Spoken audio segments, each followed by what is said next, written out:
On this episode of Still Loading, the best non-violent video games.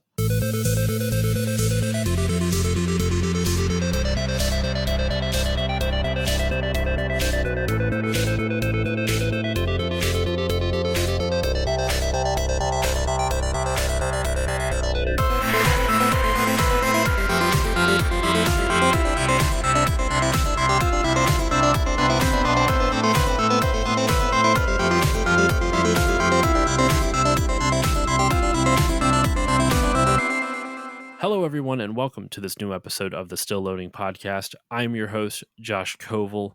For what seems to be since the birth of the medium, video games have been tied to the narrative that they cause violence. Despite how much evidence there is to prove otherwise, there is still a stigma that persists even all these years later.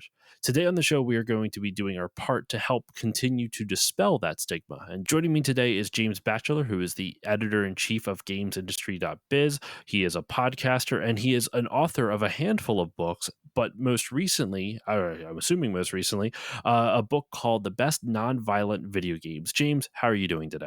I'm good, Josh. Thank you so much for having me on. Thank you for coming on. I've been looking forward to this. Sorry for a little behind the scenes for my listeners. There was a lot of back and forth trying to figure out scheduling, so I'm happy we could finally get this to work. Mainly on my end, it was a whole bunch of stuff up in the air. So thank you for setting aside some time for this. So before we even talk about the book, tell my listeners a little bit about yourself. What do you do, your podcasts, and all that good stuff. My name's James. I'm a journalist in the games industry. I work for a site called GamesIndustry.biz.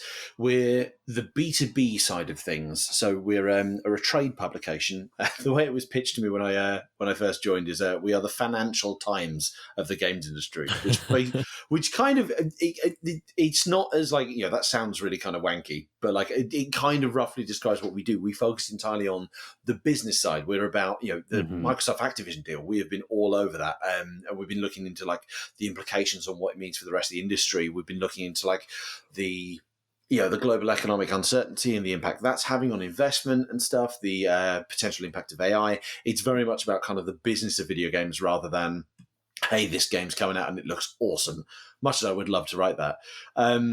I've been doing trade journalism in the games industry for about 17 years now. I feel like I've been doing it for 7. Used to work on a magazine called Develop, which was for developers. Then before that, a magazine called MCV, which was for retailers and publishers. I've always wanted to be a games journalist. My career plan was always, I love writing, I love video games, let's do both. That's me. That's me by day. By night, I'm an author. Not the most prolific yet. I've written 2 books. I've written a novella called Wandless and a novel called Blow the House Down. Both are kind of urban fantasy. Wandless is so I'm getting some shameless plugs in here, but I'm going to go for it anyway because by all means, you're going to get another chance at the end of the episode too. Wandless is it's kind of it's kind of a Harry Potter style story if the Muggles found out that wizards and witches lived among them and put them in essentially in concentration camps. Escalated fast. not quite as bad as that, but basically put them in very nice prisons. One woman escapes and she is chased by the entire military, but it's not because of her powers, and that's not the threat she poses. And then Blow the House Down is kind of it's an action-packed kind of darker take on fairy tales, which is basically what happens if you. It comes from me sitting in the room with my sister and my wife watching Once Upon a Time and thinking this needs more car chases and gunfights.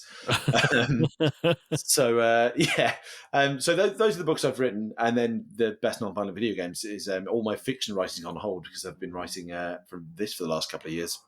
That's me. I can imagine how long it took. I looking through the book, flipping through it. There's a lot of games that you talk about in this book, and I'm really excited to dive into this further. You talk about this in the introduction of your book, but for my listeners who don't have a copy in front of them, what made you want to write this book? So it's going to sound really morbid, and I always worry the way I say this and it comes across, but it was inspired by the Sandy Hook shooting. In the wake of the Sandy Hook school shooting, yet again, there was the conversation of, well, the killer played a lot of violent video games, Yep. therefore that must have been what pushed him into doing this. School shootings and mass shootings is a far, far more complex topic and probably not the one for this conversation. But part of that was the reaction is, usually, video games get the blame again. And there was a lot of kind of defense from the games industry tends to inevitably go on the defensive. As you said at the top of the show, like there's never been any academic research that can prove, despite the years of academic studies, no one has proved the link between violence in video games and violent actions by the players. The link is just not there. One group of gamers, and I can't remember the name of the site, it's in the book. One group of gamers on a particular website, they declared a ceasefire. So they were going to say, right, we're going to show that gamers are respectful and respect the tragedy that's happened here, and that not, even if violent video games played a part in this guy's motivation, it's not something that everyone who plays these games suffers from or deals with. It's not the thought process of everyone who plays these games. We're going to spend one day not playing violent video games. And That it was was kind of, GamerFit Nation, by the way. GamerFit Nation, thank you. Yes, GamerFit Nation did a ceasefire. And I thought that was really interesting, mainly because I figured just because they're not playing violent video games doesn't mean they're not going to be playing video games. There's so much more to video games than the violence that everyone goes on about. So I thought, well, what sort of games are they going to be playing? And I started thinking, I could write a list of here's some recommended games for you to be playing if you're taking part of the ceasefire. If you're taking part in the ceasefire, here's a bunch of games that you could play that day that then, means you can play games and you're not playing violent ones. And I thought, well, why do that just for one day? Why not do that every day? There's enough video games out there. I bet you could play a new non-violent game, a different non-violent game every single day. So I started a Tumblr and a Twitter non-violent game of the day. And each entry was just kind of, the Tumblr was just there's a picture of the game, little details like, what formats it's available for, the developer, the publisher, the year it came out, and then just a paragraph of what it's about, and then a link to here's where you can find more, and usually a link to the official website or the Steam page. And then I'd share that on Twitter as well. Over time, I kind of dropped the Tumblr because it was taking a good amount of time. It was taking 15, 20 minutes just to write an entry, and then half an hour or so to actually find one. And it's finding that time every single day is really difficult, and particularly because I write for a living during the day, sometimes I don't want to write when I've finished. So I trimmed it down and just started doing a Twitter. And even then, the Twitter isn't quite every single day. Sometimes there's just days where I just don't get around to doing it. But I've got well over 1,200 games on there. And that's that's a fraction of the ones I found on my spreadsheet, where I've basically got a massive spreadsheet where every time a new non-violent game is announced, or I see a trailer or something, or I see one at a show, I add it to the list. I think it's the last time I counted, I think it's 33,600 plus non-violent games that I haven't covered yet. And that's not counted, there are no new games being announced every single day, every single week. And I try to catch all of these, but you can't. The number of little indie games on itch.io or mobile games that I haven't got on there, or and I've not gone through the entire 50-year history of the video games industry. There's bound to be even more back there. So that's just 3,600 games that I have noticed. And so it's charting every single non-violent video game in existence is an impossible task, but I'm determined to kind of at least make a dent. And over time, I was thinking I'm so glad I'm doing this, but it's useful for people who follow me and follow the account, but it's not practical if you're looking for a specific sort of game. I experimented with the Tumblr, trying to do hashtags, so you're looking for simulation game or mobile game, etc. And I literally don't have the time or resource to do that as comprehensively as I'd want to. But I thought, wouldn't it be great to have just kind of a book that just recommends here's some of the best ones, and kind of gives you, because the sort of people I want to reach with this aren't necessarily looking for me on Twitter or on Tumblr or wherever. Fortunately, a journalist I know, Chris Scullion, has been doing a number of books. God, I've lost count how many books he's done. He's been doing the NES Encyclopedia, the SNES Encyclopedia, the Mega Drive Encyclopedia, books that are, here's every game that was ever released for this format. Yeah. And he was pitching, you saying like, my publisher is interested in doing more gaming books. Does anyone have any ideas? And I DM'd him and said like, I've always toyed with doing a non-violent game book. Do you think people would be interested? And he goes, yeah, I think they would. I'll get you in touch. So he put me in touch with the publishers. The publishers, yeah, absolutely, we love this idea. Originally, I was going to try and do non-violent game of the day, the book, and I was going to do it kind of calendar style. So Mm. a new game every year, and I'd every day, and I'd like theme it. So there'd be be a love story game, something about romantic on Valentine's Day, and I'd try and That'd be find a pretty Christmas cool. game. Get I'd like one of love those tearaway calendars. yeah, I'd love to have done something like that, and maybe one day I'll like kind of crowdfund a non-violent game of the day book. But they suggest, look, the title will go with, because they're publishers, they know they know their business. Like, you're more likely to get attention with the best non-violent video games than you Hmm. are non-violent game of the day. Like, the best non-violent video games, you instantly understand what that book is about. So yeah, they very kindly offered me a contract to write this book, and I spent about a year and a half writing it. I ended up starting kind of overwriting it. I was trying to get 500 games into the book, and then I realised I had a word limit, and I wanted to give each game a bit of justice. Like, I didn't want to be like 3 lines. Oh, this game is about this. Next one, like I want to give it a little bit more depth on the games, give a bit more information. So there's 300 plus games in the book. I say 300 plus because I've grouped series together. So I've not done like, you know, FIFA 97, FIFA 98, FIFA 99. Like, I've done Yeah. FIFA. FIFA is one entry, but that's a lot of games. And yeah, that's how it I came about. appreciate that. Oh um, man, what's different between 97 and 98? Hmm. yeah. I don't envy, like I say, Chris Gullin does these encyclopedias, and he has to do that. Like every FIFA game that came out on a certain format, you have to explain the differences between. Like, no. The point is, FIFA's a football game. People like it. That's enough. So yeah, that's how the book came about, and it came out early August. August 2nd in UK and Europe. It came out, I think it was October 2nd in the US. So it is now available in North America. It's available via. There's a specific distributor that the publisher uses over there. But I apologize, I can't remember the name of it. But you can also, I mean, I've got links on my Twitter, I think. Casemate, I want to say. Casemate, yes.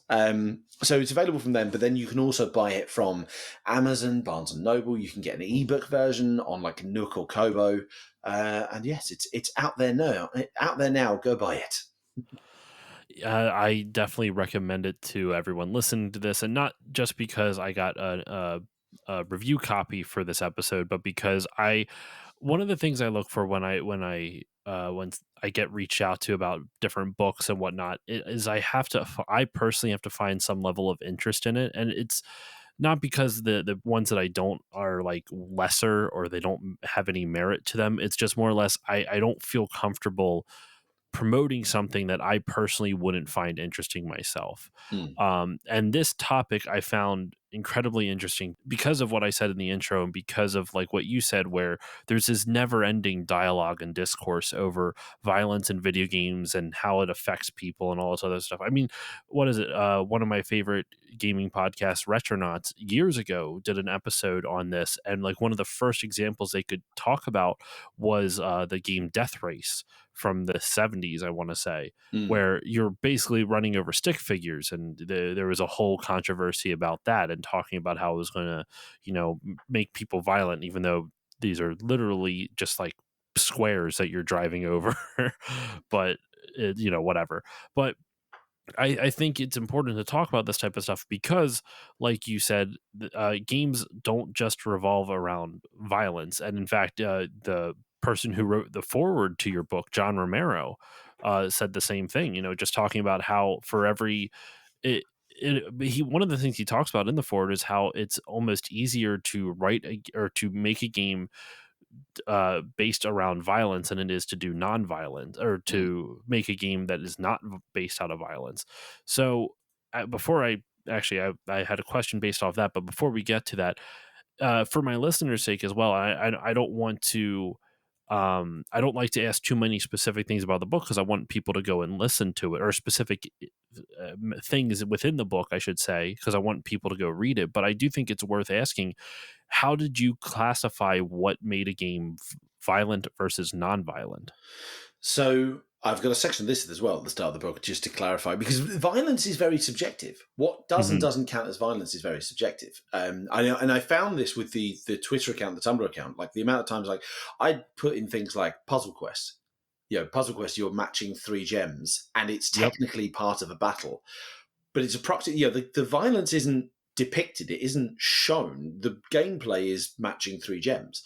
Hmm. And people are like, well, that's violence. It's like, well, is chess violent? Chess is a proxy for combat. Is that violent?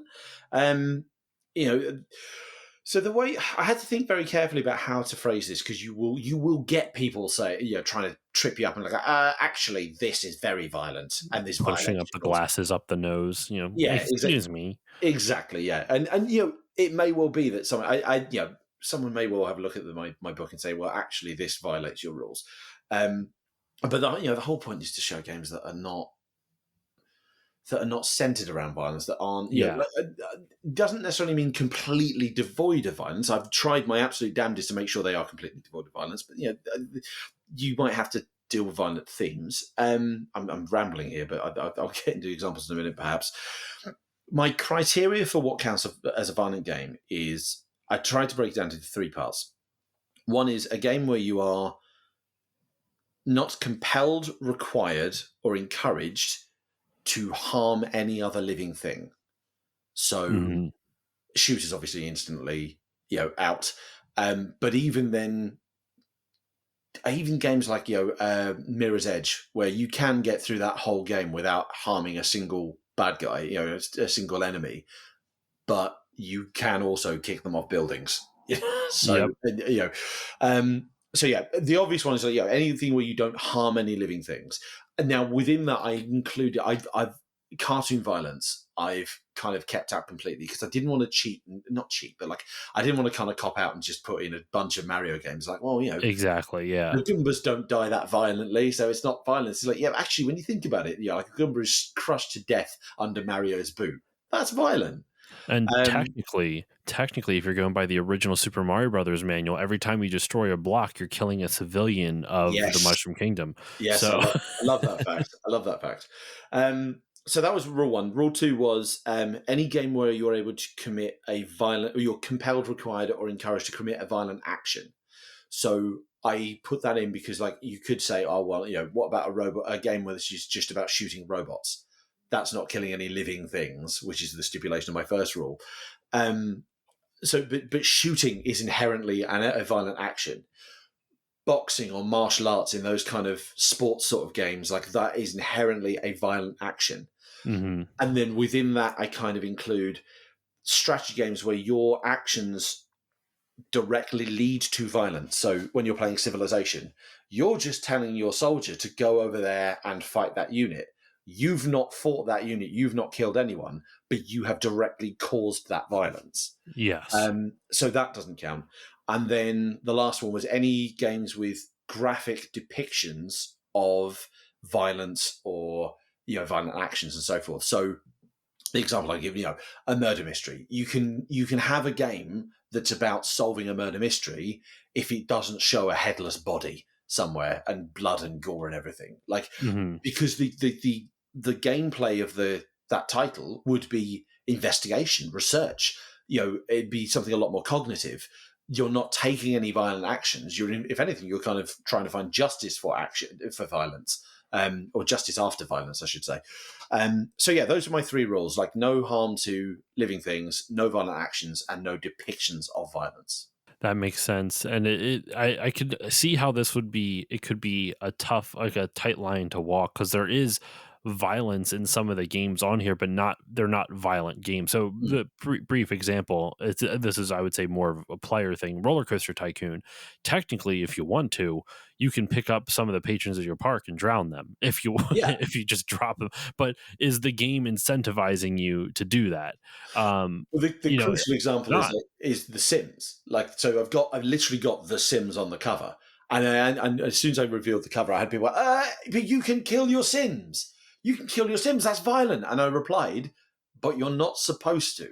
The game is not about killing Sims. You're Yep. not encouraged, required, or compelled to kill Sims. If you killed your Sims, you did that, and you need to think about what you've done. You sit in this corner and you think about what you Exactly. similarly, not related to actually doing injury to others, but Outer Wilds, one of my personal favorite games. There's not really violence in that, but there are certain ways that your character dies, which is Hmm. particularly violent, whether it's getting eaten by a fish, one of the I forget what they're called, or I've accidentally been crushed to death by sand. That was fun. See, but that one I included. That one I Oh included yeah, no, because I the violence is not depicted graphically. Like exactly. it's a first person game, and when you die, just as far as I remember, the screen just goes black.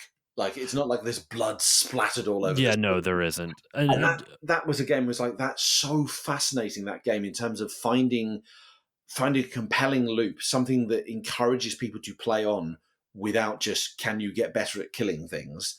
Yep. I had to include that one. No, I agree that it should be included. I think the point I was trying to make was that just because there can be violence in non-violent games, but like you said, that's not the point of the Mm. game. It's not encouraging you to do it. In fact, it obviously if you die in a game, that's usually something a player wants to avoid, or the like you said in the Sims example as well. Like you're not supposed to do that. You need to think upon your actions, type of thing. I wanted to at least bring that up because I find it interesting when some people think of non-violent games, they might think of just straight up, here's the 50th version of Candy Crush or something like Yeah. that. You know what I mean?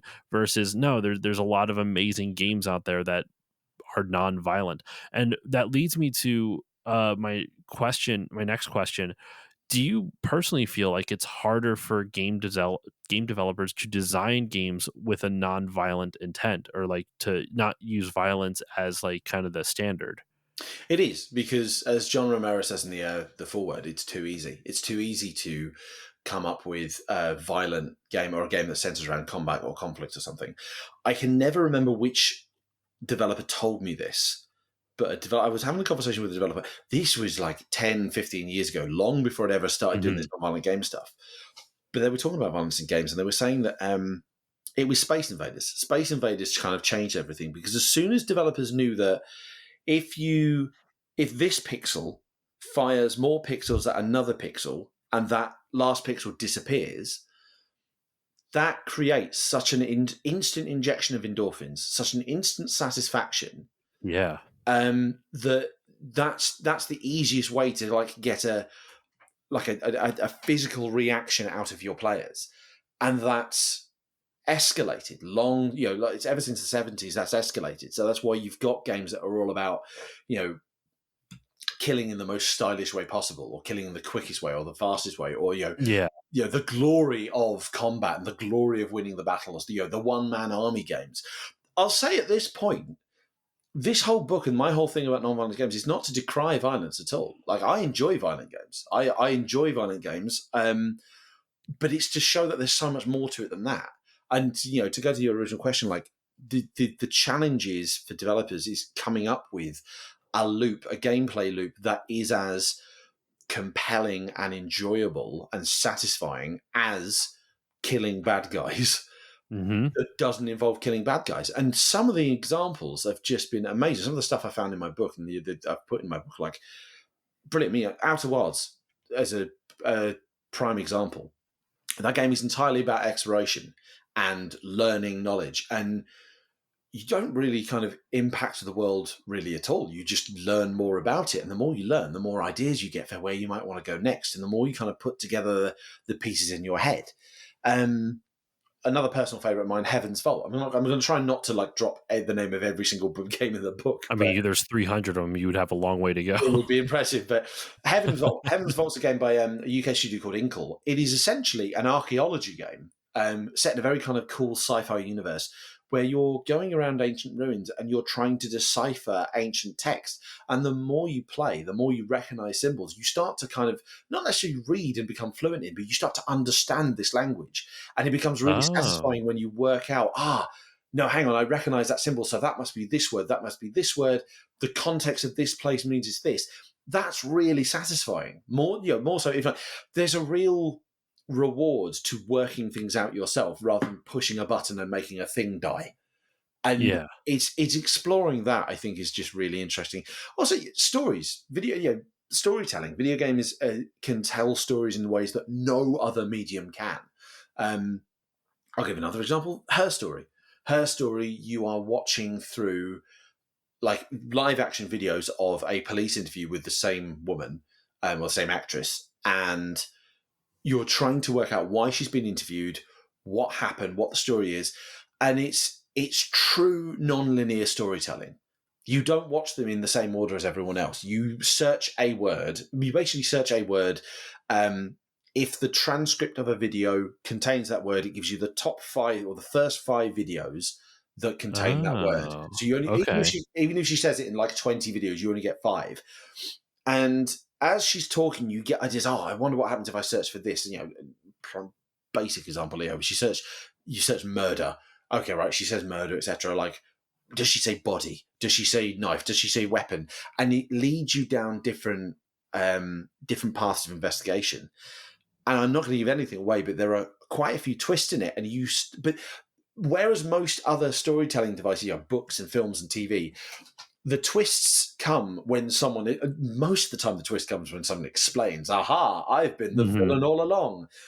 The twists come when you realize. They never stop and explain, yeah, actually this means this. You yourself have interpreted it. I can't remember what it is that specifically triggered the realization, oh, this is what's going on. But I guarantee you, whatever it was is completely different to what might have triggered you to work it out, or someone else. And I would have discovered that clip, that video, whatever that video clip was that made me think, oh, it's this. I will have found that in a different order than you would have done. Video games can do that. No other video game can. But again, kind of the stigma, the assumption, the mainstream non-gaming perception is, yeah, but video games are just about killing things. And they're really not. No, they aren't. It's such a broad medium. The two examples I always like to give as well of like I shouldn't even say non-violent video games, but like video games that are a lot more than what you would expect them to be. And I believe I'm 99% certain one of them, this one is in your book as well, but Journey. Oh yeah, Uh, that's I, definitely there. yep, Journey. And then there's another one I'm going to check to see if it is the here now, but The Unfinished Swan. Yep, also in there. The That's in there as well. Yeah, The such a Unfinished great game. Swan is like one of my favorite games that nobody talks about because Giant Sparrow then went on to, I want to say, what was their the gosh, what was their sequel to it? Not sequel, but what was their next game? It Oh was gosh, I can't remember. it's going to drive me nuts. It was pretty popular as well. I'll look it up real quick. But the it the Unfinished Swan is this fantastic. Oh, What Remains of Edith Finch. There we go. Oh yes, and that game's incredible. Now that game I really wanted to include, but there is very direct, violent references. It's that game is all about people dying, I have and yet to play it. I've been meaning to for quite some time. I'm not going to say anything. There was a particular scene in there that really affected me. I'm like, I can't. As beautiful and as stunning as this game is, I can't include this, but it is absolutely worth playing.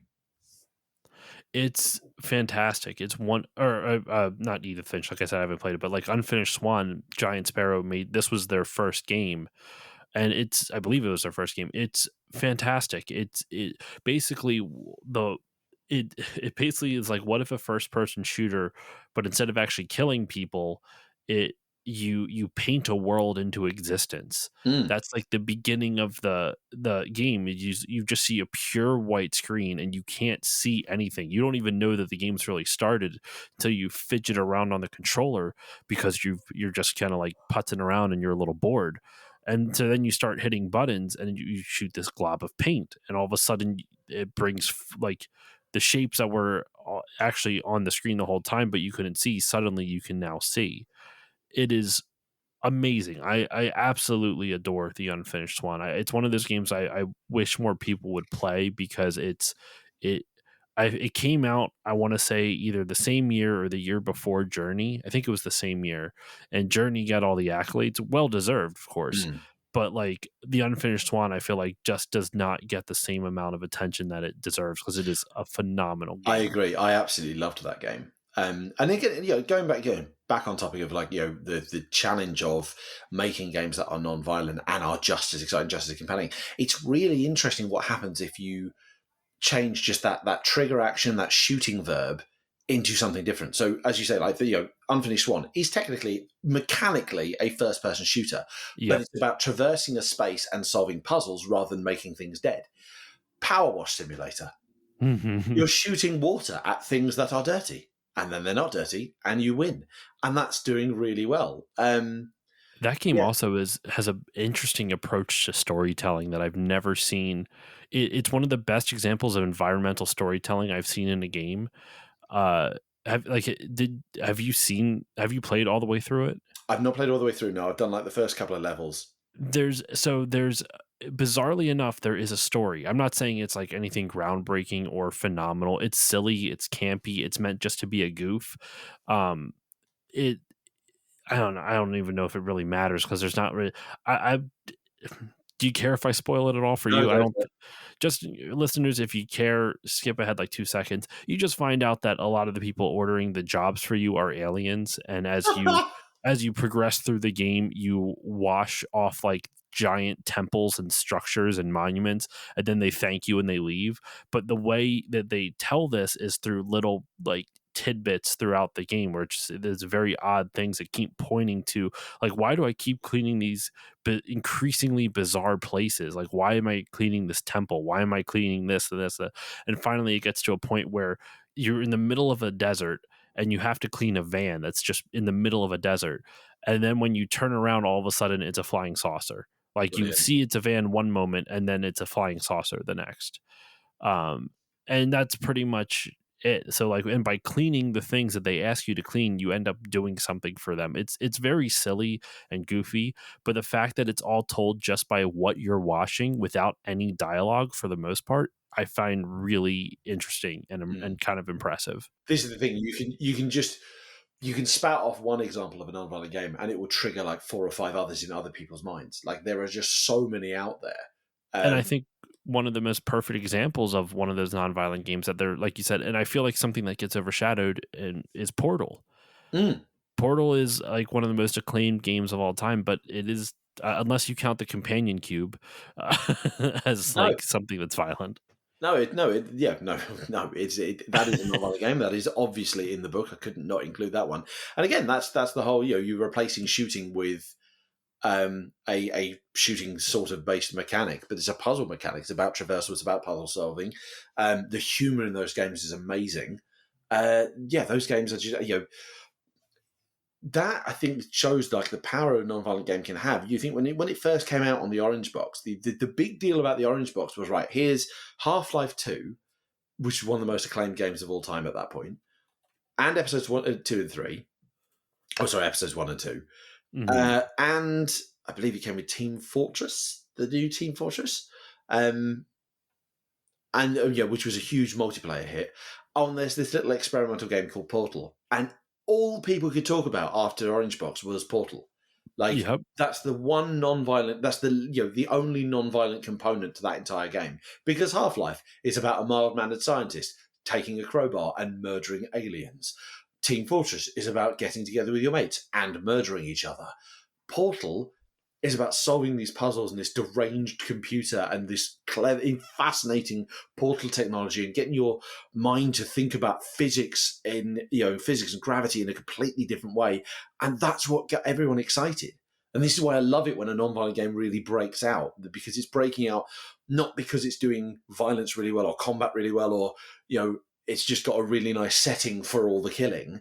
It's because it's come up with a genuinely new gameplay idea. And there's so many out there.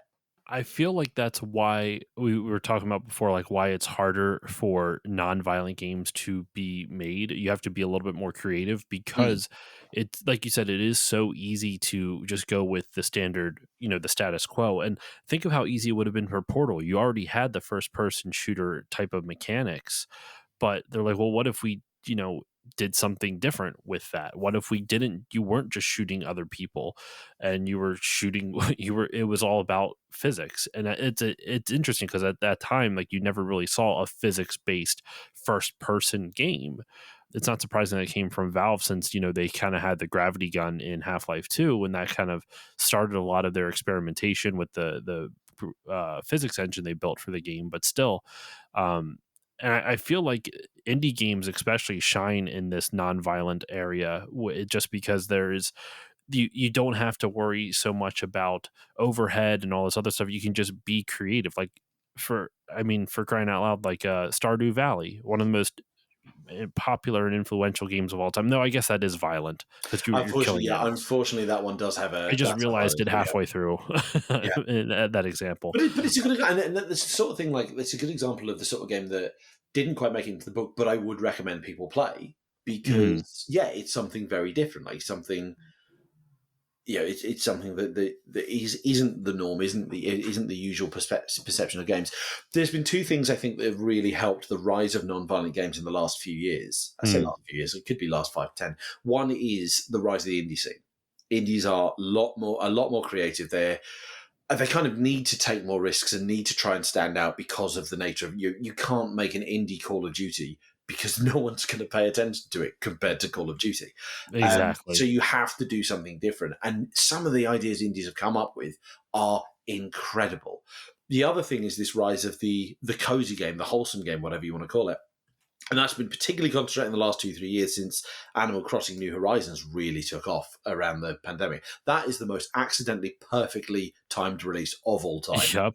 Like, by the way, you're all going to have to stay indoors for 6 months. Here's a game that is just about creating your own little spot of paradise at a time when you cannot leave your front door. It's amazing. Like the amount of farming sims we've seen since then, and kind of riffs on the Animal Crossing sort of formula, the amount of simulation games that tap into that kind of same sort of mentality of like, hey, here's just, here's a gardening sim, here's a game about nurturing things. Like, those two things, the rise of indie games and the rise of cozy games, has really pushed forward how varied video games can be. The problem is it still gets drowned out by the AAA stuff, which has got more Mhm. money, more marketing budget, more attention, and the AAA side has to be risk averse because it's a hit driven business. Like they have to, you won't get EA making a non-violent equivalent of Battlefield because Battlefield is what sells. Okay, EA has perhaps a bad example. Activision aren't suddenly going. Activision were a very varied publisher at one point in terms of they were making family games like Skylanders. They were making licensed games, like all the old Transformers stuff. They were making rhythm action Mhm. games like Guitar Hero.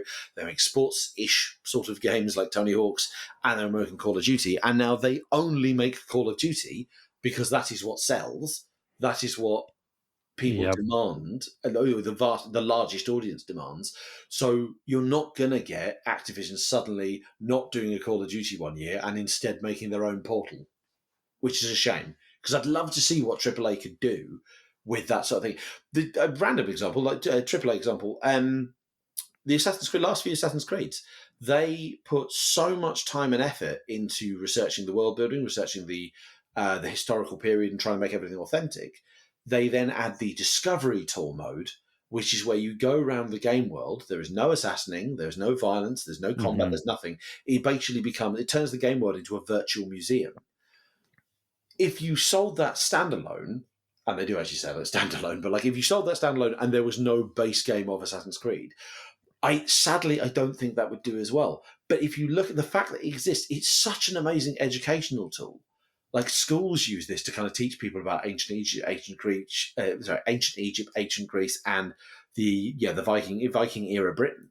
Mhm. It's in museums and stuff. If we had more AAA companies putting time and effort into that sort of game, but you won't. Like the only reason that game exists is because they put time and effort into making Assassin's Creed and wanted to make more use of those assets. and that knowledge rather than specifically building it for that purpose. And I think that's a shame, but I'd love to see that change. It's going to take a big shift in gamers' taste because right now, I mean, Mm. granted, gamers' taste could be dictated by how much is marketed to them and all that other stuff. But your mention of Assassin's Creed, though, I wanted to ask, what was a game that surprised you on out of all the ones that you included in this book? Like, was there a game that you were surprised that actually fit into your criteria for a non-violent game, like Assassin's Creed? Obviously, is there any others, or do you have any other examples of that? Uh, I don't really know. No, I mean, on the Discovery Tour, I wasn't too surprised. The Discovery Tour, I was determined to get it out there because I think it's such a cool idea that I wanted to include it in the book, and it's a funny way to get an Assassin's Creed into there. Um, I'm trying to think. I mean, all the games are a delightful surprise. I had that before writing the book. I knew of most of these games anyway, so it's kind of a way to kind of highlight some personal favourites. Okay. Uh, I can't really think of any that surprised me in that way. They're like, oh no, actually that does count as non-violent. I do get that now, like not necessarily with the book, but with the Twitter account. Like there'll be ones like, oh, I don't know, is that going to be non-violent? And I'll search and I'll check like the age rating and the parent reviews and stuff, and like, oh no, okay, I'm good to leave this. I tell you what, there were some kind of the converse is there was some where you assume it's non-violent, and actually, surprisingly, it is. The Oh, example I'll give for okay. this, it's another Ubisoft game, The Crew. The Crew is about, Yeah. it's an open world racing game set across the entirety of the United States. That's all they talked about in the marketing. That's all. I haven't played The Crew, but that's all that they talked about in the marketing. That's all you'll see in the trailers is here's this massive open world racing game. You can drive from, New York to Los Angeles in one hit. It's absolutely massive. It's amazing. I posted that on the Tumblr and the Twitter account quite early on. I think it was in the first like month or two of me starting this account. And someone pointed out that literally the opening cutscene starts with a drive-by shooting, and the story is you're an undercover cop trying to take down this gang from within. It's like I had no idea because they just talk about it being a racing game. It's like so Yeah. there have been somewhere. It's like oh no, there is violence in this, and I didn't know. Um, I'm 99.99999% that's not the case for any of the games in the book. I'm pretty sure these are all fit within my criteria. But yeah, so sometimes a game can surprise you in that it looks like Stardew Valley, I thought, oh yeah, perfect. I put that. Oh no, wait, you go out and kill things. There's like, There's a lot of slime hunting. yeah, slime hunting is actually damn. Or like you'll get games that like that game looks brilliant. Oh no, wait, hang on, it involves hunting. You're hunting rabbits and stuff for food. And it's like that probably does count as violent. So yeah, that can always be disappointing. That's always, particularly if I've been like reading up on a game for about half an hour, 45 minutes, and you would just find one reference to like there's games honestly where it's like this is an amazing kill to get, and there's a boss fight at the end. Mm, Literally just adding one boss fight at the end in an otherwise non-violent game just completely yeah. scuppers it. It's frustrating. And it's funny because you'd think like all the violent games out there, a lot of times instead of having a boss fight, they usually have some. It's still violent. I'm not trying to say that obviously the Hmm. game isn't, but like instead of like some big boss, it's like some gauntlet that you have to fight your way through. And I always find it interesting I find it interesting that you say there's non-violent games that are non-violent until they decided like, all right, well, we need some way to finish this. So here's a boss. Yeah, And then other games that are violent are like, well, we need some way to finish this. Let's not do a boss and let's do bosses are hard though. It's hard to design bosses. I feel like that's an underrate. It's an underratedly difficult. I don't know if that's the right way to phrase that, but a difficult underappreciated, part. perhaps. There we go. Underappreciated part of game design where it's Yeah, hard to make it. It is hard to design a boss because bosses ideally should test the mechanics that the game has taught you and that you have practiced throughout however long you've played. But that's not always the case. I understand the need. Like, you need some sort of final set piece to like conclude your game. You need a climax. You need a grand finale, and the vast majority of stories in games, I guess, I would argue, involve or boil down to some sort of conflict. And the best way to resolve that conflict, or perhaps the easiest way to resolve that conflict, It's just kill. is to remove the thing that you're conflicting against. Like the example I'll give is this one didn't make it into the book purely because of the boss fight. Donut County. Donut County is a game just about making a holes that drop things into like the dark underground, and the more things you drop in, the hole grows bigger, and the idea is to suck up everything within a level, and then you move on to the next stage.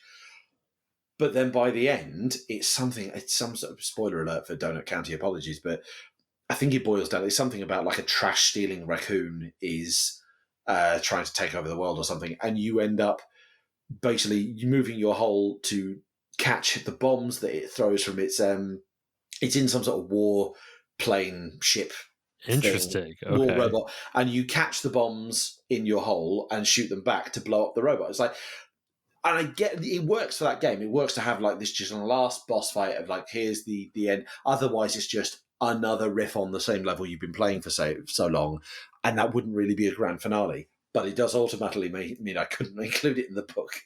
I could see that's frustrating too when I don't know I understand why they do it, but yeah, that's kind of a bummer because I feel like there's a lot of games that are just this close to being like, I mean, technically even like Stardew Valley, if I mean, I don't think it would be as good without the mine element, but technically you don't need that element, but it Hmm. is still a major part of the game nonetheless. But I guess that's just, Harvest Moon or Animal Crossing sort of at that point.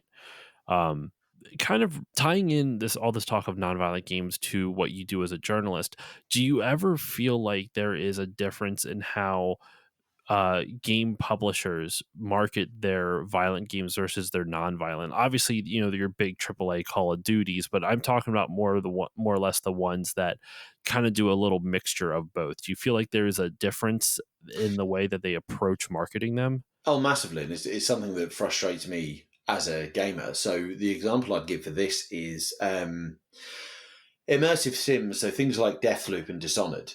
Um, those games, you can get through them. And in fact, you get an achievement or a trophy for doing so. You can get through them without killing a single person. Dishonored, every single assassination, there is Yep. a non-violent, non-lethal alternative to it. I am a massive fan of stealth games. I love playing games stealthily. Those games I sneak through. I don't ever do any of the chaos things. I am all about sneaking through, not being seen, ideally getting through an entire level without anyone know I was there. But that doesn't make for a good trailer. That doesn't make for a good sizzle reel, which is why you get these cool, montages of someone like freezing time and stabbing someone in the neck and then running over and catching a grenade and throwing it back to the person who put it there, is like, because that looks cooler, that's easier to sell. Yeah. So yeah, no, any time that there's any game that lets you play violently and non-violently, or violently or non-violently, they will always lean into the violence and the combat to sell it. And it's just because it's the nature of marketing. Like it's easier to sell action than it is to sell sneaking. I makes sense because I that's like with action, you can see the visceral, like it's much more visceral, right? Mm. You can see everything right in front of you. With stealth, how do you market an emotion? Yeah. Because Oh yeah. that's what you're getting out of that. You're getting a sensation of like you of one upping. You're how do you feel? You feel. I don't know. For me, I can't speak for everyone who plays stealth games. When I'm able to sneak around somebody or take them out non-violently, or not have to use any lethal means, and I can just sneak around, I get a sense of almost like not superiority. That makes it sound really high and mighty, but it's kind of in a similar vein to It's that. Where I power. It's yeah, power, isn't it? Like my favorite game of all time is Thief 2: The Metal Age, okay. and I remember my very very very first gig as a James journalist, as a games journalist. Sorry, my very first gig as a games journalist was I did a week of work experience on PC Gamer in the UK. And I was talking to members of the team, and they were saying, any games you particularly want to write about? And I said, I'm absolutely obsessed with Thief. And they said, well, look, we've got this feature that we do, like looking about why a game is particularly satisfying, or do you want to try writing a version of that? It didn't get published. It was just kind of a writing exercise. And I couldn't quite articulate my thoughts at that point because I was still very early as a journalist. And one of the members of the team helped me. Is like, what you're trying to get at is it's the power fantasy. It's not power fantasy in terms of I am so powerful, because you're not. Yeah. You're underpowered. Like typically in stealth games, one hit from a bad guy and you're dead. And like Hmm. if you end up in combat, but it's the power of knowing that you have a power over your enemies in that they don't know where you are. They don't know what you're going to do. They can't stop you from doing it. because they Yep. are so unaware. That's so satisfying. There's a real smugness to that.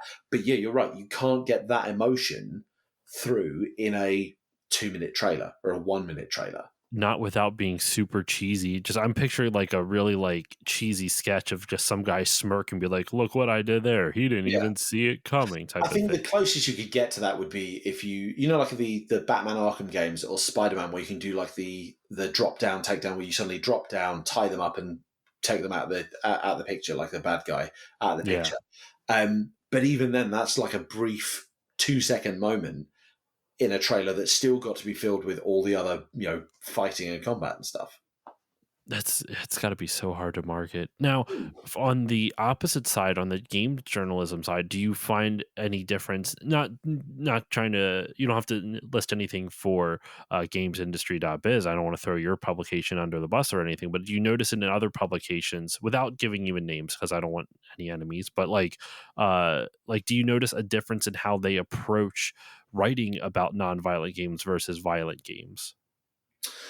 Um, no. I think actually, like, this may be just my perception, but I think there's a bit of fatigue within the games media of all these hyper-violent, action-centric games. I think Mm. journalists are chomping at the bit to write about interesting non-violent titles, particularly from indies, but even more so if it's from like a proper AAA company. I say, hey, look at this cool thing that's never been done before. Like, journalists are desperate to share these alternatives.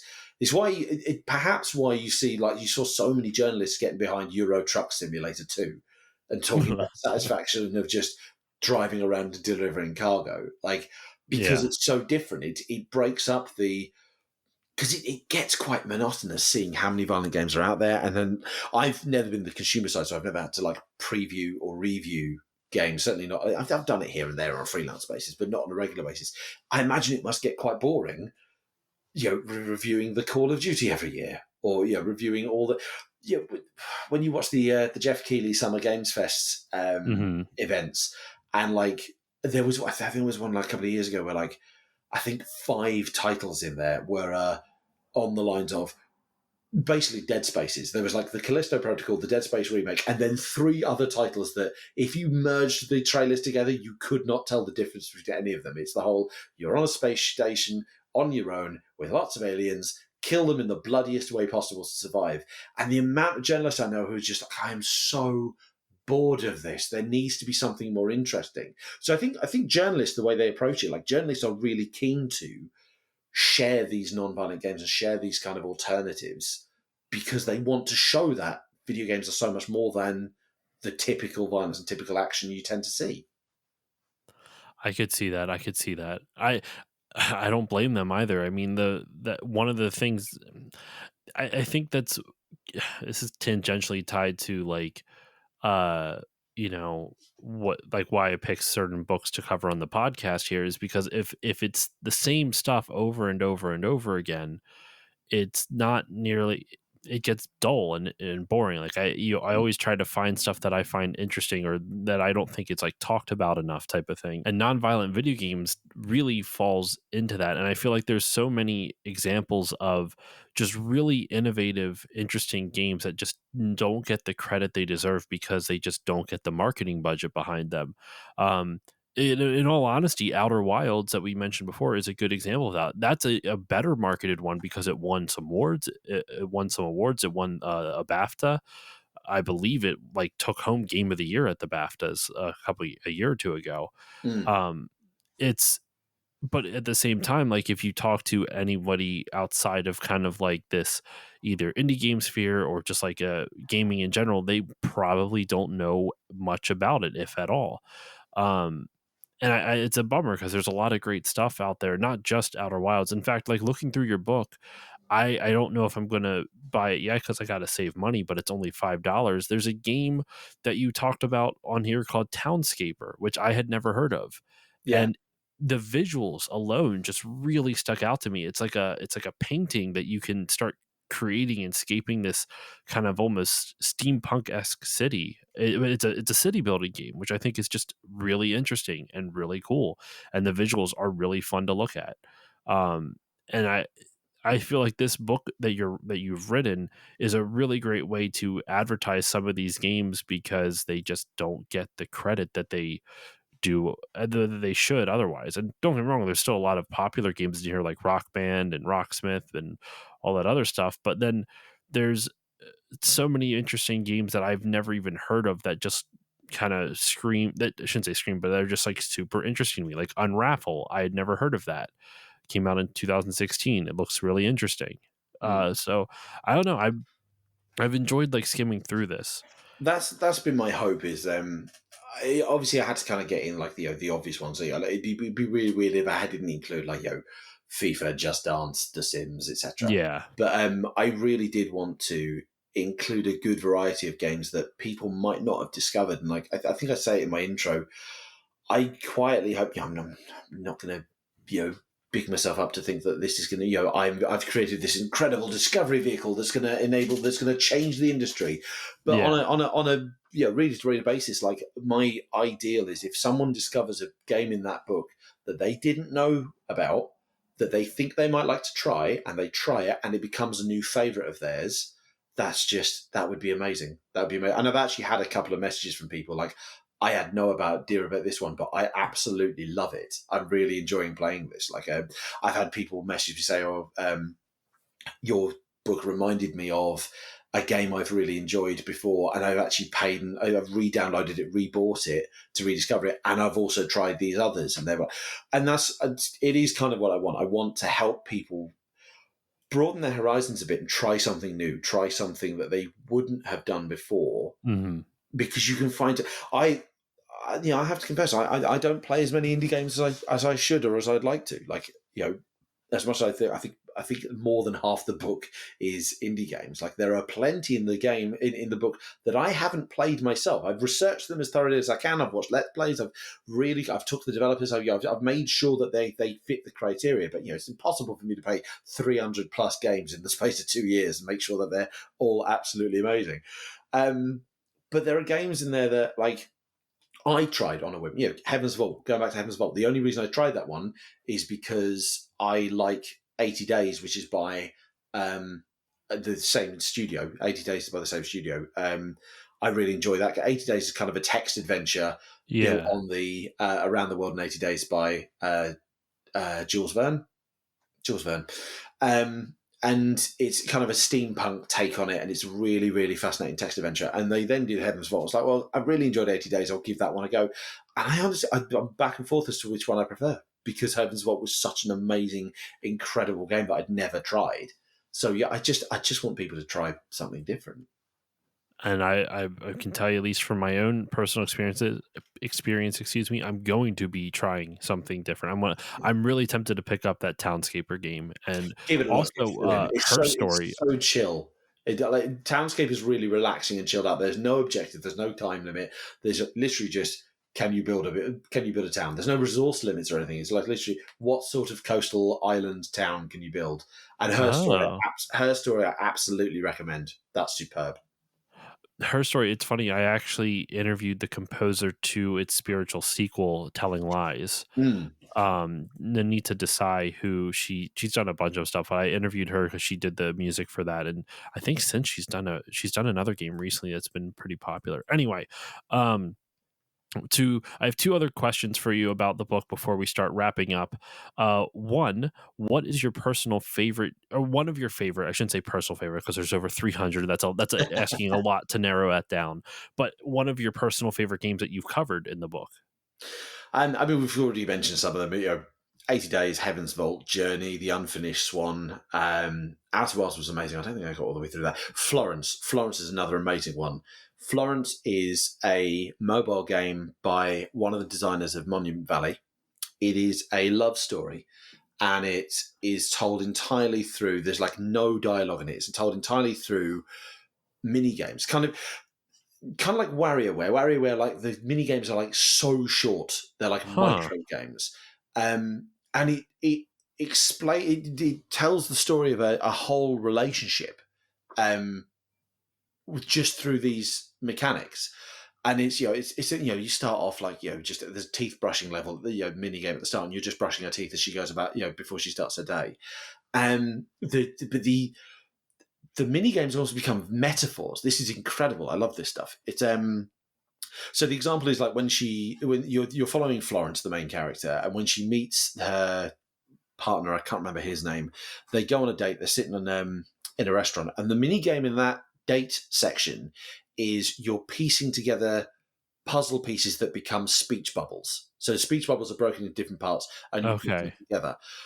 To begin with, the speech bubbles are made up of lots of different parts, but as you progress, it becomes fewer and fewer parts. So it might start off at like 5 parts per speech bubble, then it's like 4, then it's 2, and then you're just putting speech bubbles in place.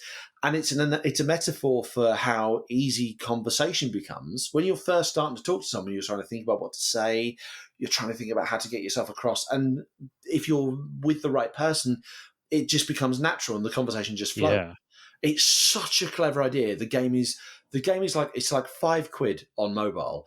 It takes 40 minutes to play, so you can do it in one sitting, and it's just beautiful. So yeah, that's another favourite of mine. I've been really enjoying exploring some of the stuff on mobile because for years I've kind of shunned mobile games away, and Mm. Monument Valley is a prime example of a game that Oh, I that's such it's a great it's so game. good. It is such a great game that does not get the love it deserves. Well, it's actually does. It's been critically acclaimed, but I feel like because of the perception of mobile gaming because of the whole freemium model that's been Yeah. so pervasive, a lot of people miss out on a lot of amazing games. I recently, the time this comes out, this episode I was on will have already been out. I did an episode on my friend, with my friend Jala on her podcast, Jala Chan's Place, where we were talking about these three mobile games called Simulacra, um, which was a super. Have you ever heard of those? I've heard the name. I couldn't tell you what they are. It's it's a found phone horror game. Oh, Definitely okay. definitely wouldn't fit for the nonviolent book because there is some maybe the first game, but the second one, no, there's like violent imagery and stuff like that. Mm. But the whole premise of it is that at least in the first game, you find this girl's phone and you find out this girl is missing. So you have to search through her phone to figure out like what happened to her. And it's interesting because there it does raise the ethical, ramifications of like you, a stranger, searching through another stranger's phone, type of thing. They talk about that. They talk about like it's interesting, and each game really seems to focus on a different aspect of your your life on the internet, like how you present yourself online, and each game really seems to focus on a different aspect of almost internet culture sort of, but not in a very direct way. It's interesting. It's made by a studio, I want to say, in Malaysia, and there's like live action acting, and it's a little cheesy at times, but I really admire what they tried to do with it. It was interesting. I'm not saying it's like amazing, but I had a good time Mm. with it, at least the first two. But yeah. All right. Last question before we go into our wrap ups. If you could see any of these non-violent games that maybe got only a one-off, only existed as a single game, and if you could see any one of those become a series, which would it be? Oh, now you're asking. That's right. The hard-hitting questions here over on Still Yeah, Loading. I'm trying to think. I'm trying to think. See, I think I still lean towards Heaven's Vault. I think Okay. the translation mechanic, the interpretation mechanic is such an amazing idea. And even by the end of that game, there are so many questions about the world in which it's set. I would love to kind of like, yeah, have a series of games where you learn more and more about this universe by and still just focusing on that translation mechanic. I would love to see more of that. That I have to try out this game now. Then you've been praising it the entire time, so I really need to give this a shot. And let me see, what is it? Is it for mobile or can you get it on PC? No, it's console. It's PC, Switch, PS4. Okay, I'm not sure if it's on Xbox, but it's definitely PlayStation, PC, and Switch. okay, cool. I'll have to check it out. So that is Heaven's Vault. I'll have to look into that. So couple wrap up questions for you before we sign off. I end all my interviews with two types of questions. One, huge fan of Alan Alda's podcast called Clear and Vivid, where it's all about communication, and he ends each of his episodes with where he asks his guests, there are 7 questions and 7 quick responses. I'm not going to ask you all 7 questions, don't worry, just picking one of them. And one of the questions that he asks is, which book changed your life? Fantastic Mr. Fox by Roald Dahl. Really? Yeah, Okay. it's a children's book. I loved. I think I can't remember if I read it or was read it. It was my parents read it to me. Yeah. But by the age I read this one or had it read to me, most books ended with kind of and they lived happily ever after, Hmm. and that book kind of does. But spoiler alert for like a decades old children's book, the farmers who are hunting Fantastic Mr. Fox are still out there, and he's still got this tunnel to their farm, so he can still supply his family with food and stuff. And it was the first book I'd read where the story doesn't end there; like it's still going on after this, and that fascinated me, and that is what inspired me to become a writer. I loved the idea of writing stories Oh, where they continue after the end, and so that book put me on the path to become an author. I love that answer.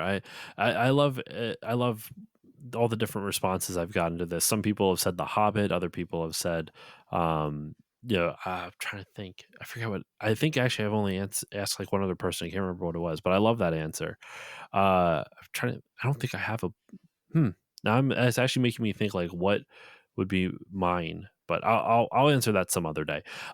The last question I have for you is a segment of the show called Questions from Courtney. Ba-da-ba-ba-ba.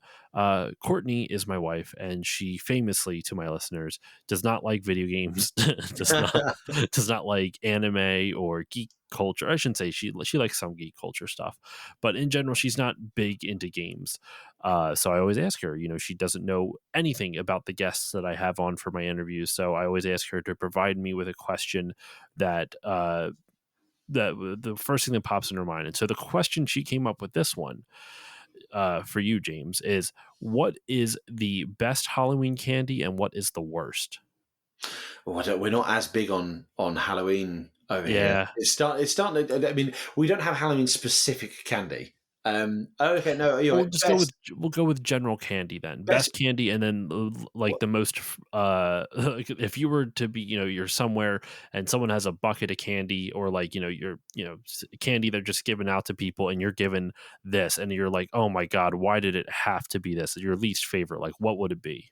I'm going to keep it relatively Halloween themed for best. Best would be the Cadbury Scream Egg. Okay. Cadbury's do a cream. I don't know if you have them over there. Cream egg is basically a small chocolate egg, about the size of an egg, and it's just filled with this delicious sugary cream. Mm. They only come out in Easter, but then they've now started doing the Halloween Scream Egg, so it's a second dip at getting a cream egg every year. Worst candy, anything with nuts. Fucking hate nuts. Anything that's got a really strong nutty flavour. God, no. Snickers, Really? So like get rid of peanut that. butter stuff, no? Yeah, anything peanut butter. Yeah, Reese's. Oh, Reese's that's can my get out. favorite. You're killing Reese's can me. get out.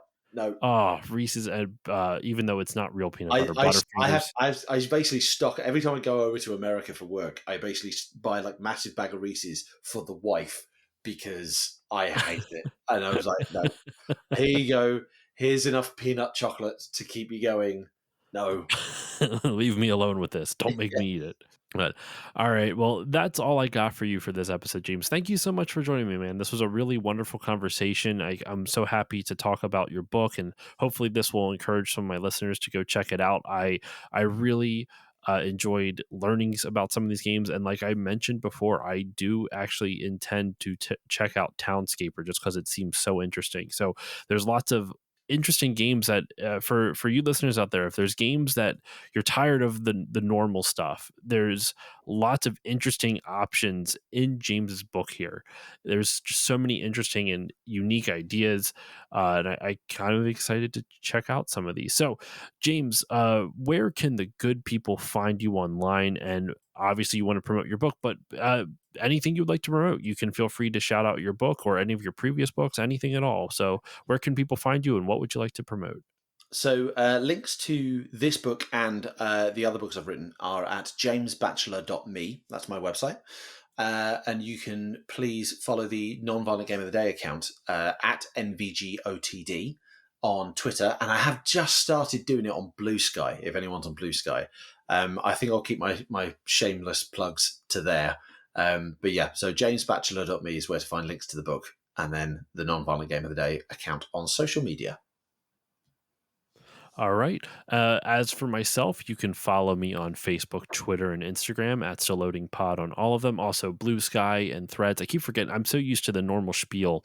At Still Loading Pod, pretty much everywhere. Twitch, Instagram, Twitter, because I refuse to call it the other thing. Uh, and Blue Sky and Threads, all that good stuff. At Still Loading Podcast on YouTube. You can find me there. If you want to support the show, please consider giving it a 5-star rating or review on Apple Podcasts or whichever podcasting app you use, because it makes me feel warm and fuzzy. And hopefully, I don't know, I'm so confused with the algorithm rules now, but if it helps with the algorithm, that's awesome. But even if it doesn't, it makes me feel warm and fuzzy. So please consider doing that. You can also support the show monetarily by going to patreon.com/stillloadingpod for $1 a month. You'll get all the episodes a few days earlier with better audio quality, as well as access to a patron voting rights to pick future topics for the show. We do that quarterly. For $4 a month, you get everything I mentioned prior, plus access to 2 mini bonus episodes. And then for $5 a month, you get everything that I mentioned prior, and as well as access to Still Bonding, which is my monthly James Bond podcast where me and a bunch of friends bond over 007. And that has been going on for over a year now. There is a lot of episodes, 14 episodes, I think, at this point. All of them are at least 2.5 hours. The most recent ones have been 3 to 3.5. So lots of content for you there for just for $5 a month. That's all it is. And that will, once Bond is over, I'll probably pick another movie franchise and we'll just continue on and find some other stupid pun with my podcast name. So instead of Still Bonding, it'll be like Still something else. So who knows? We'll see where that goes. But anyway, that's all the time I have for you for this episode of Still Loading. Thank you all so much for listening. James, thank you once again, man, for joining me.